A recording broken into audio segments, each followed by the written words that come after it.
Particle size distribution or grain size distribution.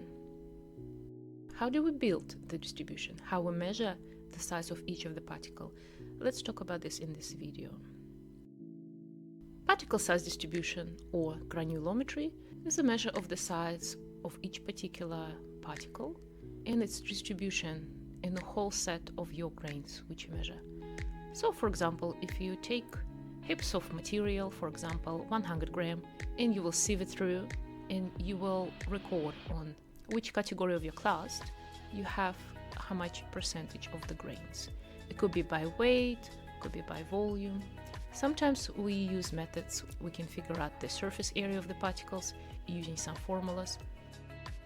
Usually, when you're using mechanical sieve, that's what we usually do, when trying to figure out the grain size distribution of the coarser material, you will calculate the percentage of the weight. And by calculating the cumulative percent, you will build your graph.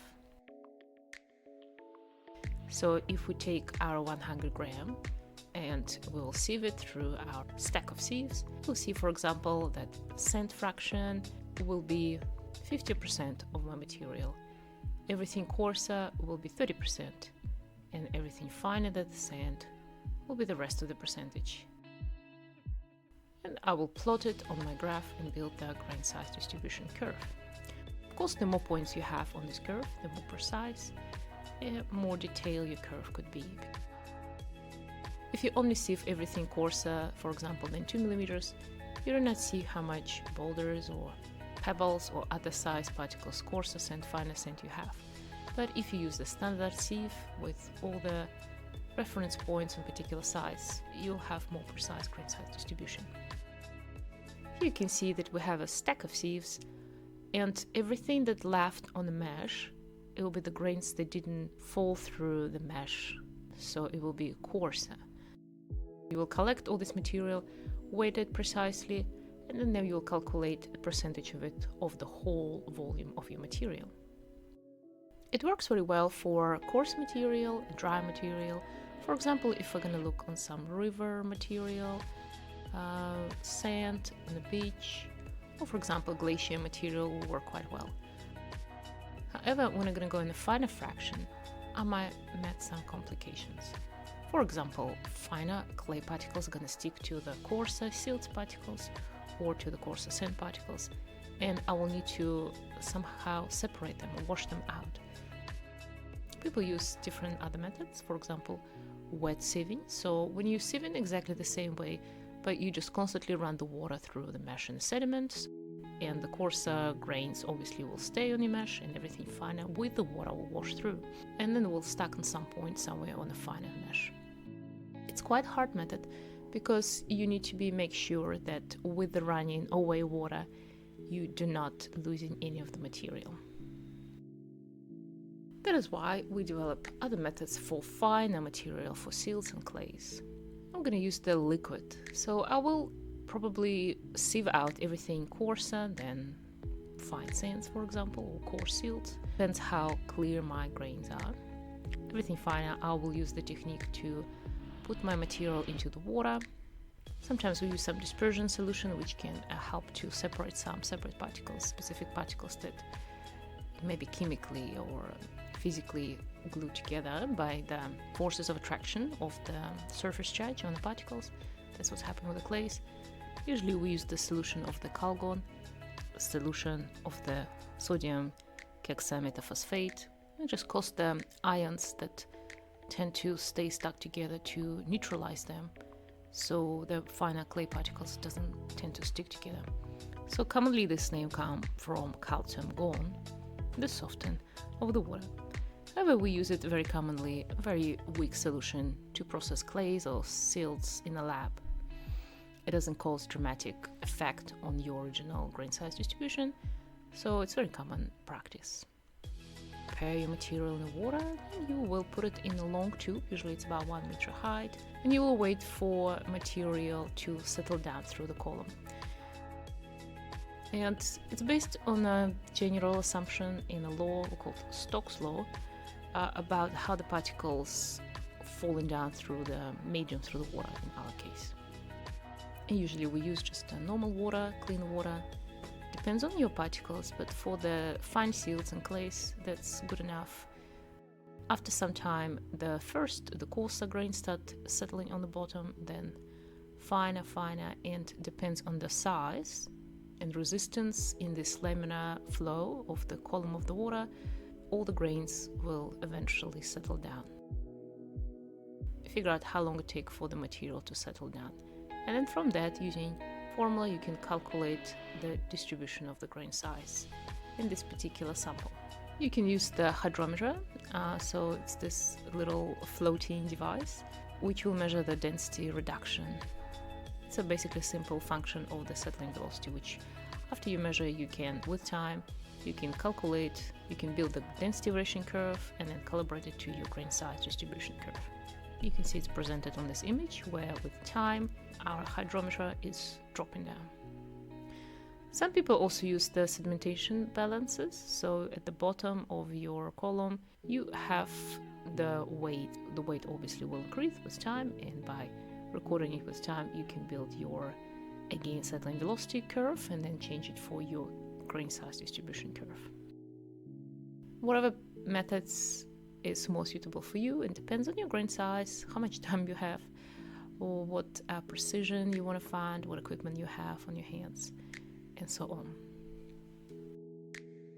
Another very common method to kind of grain size distribution of the finer material, which we commonly use these days, it's the laser Sizer Diffraction method. And I already talked about this in a previous video, see my first part video. So you basically take same fraction of the material, which are less than, for example, sand, could be some finer sand and silts and clays.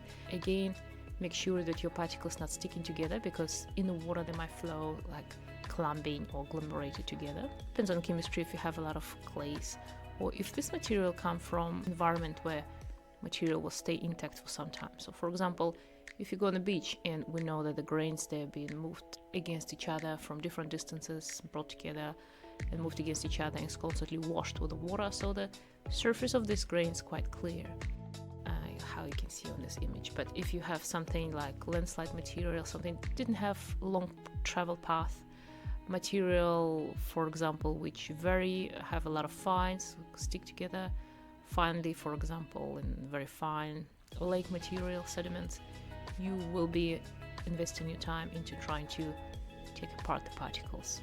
So you're using your Calgon, we're also using ultrasound bath to creating ultrasound vibration between the particles in the medium, in the water, and then by creating this turbulence in this water, microturbulence, it will physically separate chemically or just physically glue together particles. So the idea is not to create, so you don't want to crush everything and create new particles. The idea is to take apart the ones that kind of glue together, stay together, because the charged on the surface of the particles, they just stay together strongly by magnetic forces, and you want to take them apart. And here you will probably talk to your technicians or whoever helping you to measure your grain size distribution. It's the very time-consuming and sometimes crucial component of your measurements of grain size distribution. So when we've done all this, we end up with a beautiful curve, and usually we do calculate the cumulative curve for grain size distribution. Some of your material you will collect in the field, so it's like you cannot take home boulders and stuff like that. So you will, in the field, do mathematical estimation how many sample points you want to take, how random your sampling will be, and then you will calculate how much percentage of the coarser material you have in your deposit, for example. Then you will sieve in the field or even in the lab, maybe wet sieving coarser fraction and weighted and recorded it. And the last finer fraction, if you have any, you might not, you will use one of the methods. You will use the settling velocities methods, or you will use the laser Sizer Diffraction. And then after you have all your results, you will build one big curve. But also remember, if you're working, for example, on the beach, you will have mostly the sands, so just the dry sieving will be enough. If you're working somewhere like in a river, you might even have just the gravels and you don't even need to sieve anything, or you will estimate it differently, or just sieve in the field and be enough. But if you have something with a variety of the grain size, then different methods could be combined. Sometimes we just work with very fine, very nicely sorted mono-size sample, and that's when you might use laser sizer if it's something fine, or just sieving if it's something coarse. Here we'll just talk about some methods, how to measure your grain size. In the next video we will working on building graphs and talking about what does it mean, how to explain that, what sort of environment can give us what type of grain size distribution. Sometimes you can just look at the grain size distribution and you can tell, it came from that type of environment or other, or it could be several potential sources of this material. So it works both ways. If you have quite a good experience, you can predict how your grain size distribution will look like.